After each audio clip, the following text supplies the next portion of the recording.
are video games really bad for you? There's been a big debate, parents around the world always hate video games because their kids could be doing something else better with their time. And, well, somebody has actually died playing video games. This person, now, he kind of binged video games. He just sat there for 24 hours and just did not stop playing video games. He didn't even go to the bathroom. He didn't eat anything. He didn't drink anything. And that's probably part of the reason why he died. Video games were invented in 1958 by a physicist. He invented this game that was like ping pong sort of, and it had little paddles on the side that move up and down, and you have to hit the ball back and forth. And that was just the first basic video game that ever came out.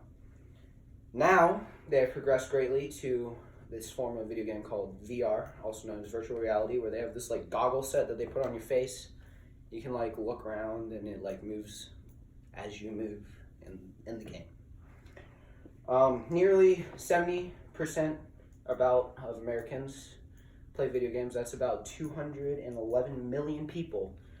And the average amount of time they spend playing video games is about 6 hours a week.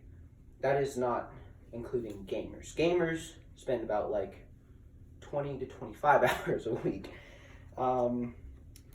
Should we really not be playing video games though? I mean, they do potentially cause personal harm. They have very bright, flashy lights that could cause seizures. They also have caused death. Not only that, they have loud sounds that may potentially damage your hearing. It is proven that too much screen time actually does ruin your brain to some degree. It has not been proven though, but it has shown in some studies that it does actually hinder your memory.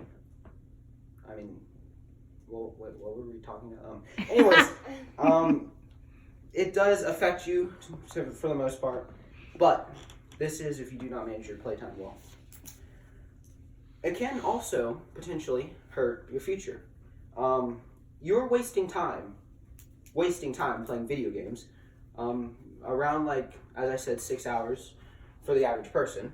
That you could be using those 6 hours to do something else, like read a book, maybe go outside and hang out with your friends. But it does increase your reaction time. It also helps relieve stress for some people. Video games are a great way, though, to connect with your community. As I said, you could go outside and hang out with your friends. But what if it was raining outside? Now, you guys couldn't really go outside and, throw a football around unless you want to get wet, and most people don't like getting wet. You can just play video games and throw a football in the video game with your friends online.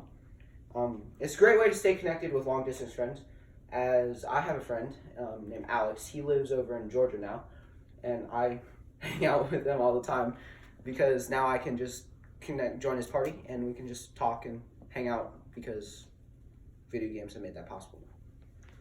They also help you whenever you want to if it's again, raining outside and you want to connect with other people that you've never met before. If you want to, talk to somebody from as I've said, I met a person from Venezuela, I believe, and he spoke Spanish and English, and he actually taught me some Spanish. So it's a great way to connect with other people that you don't know and your friends that you do know.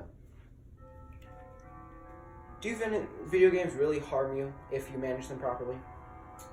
Nobody has really proven that video games do ruin your hearing or anything. They haven't really proven that you can go deaf by playing video games. They have proven that these high-paced video games like Fortnite and Call of Duty can increase your reaction time, one. Not only can they increase your reaction time, but they can also teach you to make the right decision in a very short amount of time. Because otherwise, in most of these games, you die. So, is it really critical that you don't play video games? As long as you manage your time well, and don't play too many, as some of these gamers do, video games are perfectly fine. Thank you.